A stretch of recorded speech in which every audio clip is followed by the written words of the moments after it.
दलित जातीतला असेल किंवा बहुजन समाजातला असेल तर त्याची जात ही ओळख नाही, तिथे कलेक्टर ही ओळख आहे.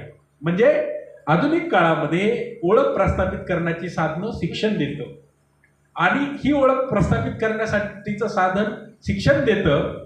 म्हणजे स्पर्धा परीक्षेचं ज्ञान हे काही मुक्तीचं ज्ञान आहे का? म्हणजे UPSC करणारा माणूस हा काही मुक्तीचं ज्ञान देणारा माणूस आहे का? त्याच्यापेक्षा एखादा बाबासाहेबांचे अण्णाभाऊचे गाणे लिहिणारा माणूस मुक्तीचा ज्ञान देणारा माणूस वाटतो.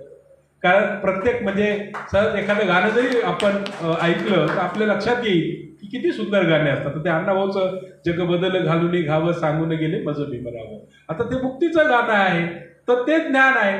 आता स्पर्धा परीक्षेसाठी हे ज्ञान अपेक्षित आहे का? किंवा व्होकेशनल ट्रेनिंगवाल्याला हे ज्ञान अपेक्षित आहे का?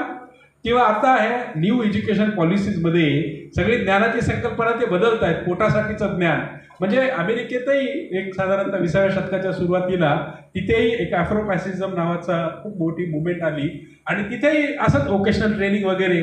तर तिथला जो पर्सन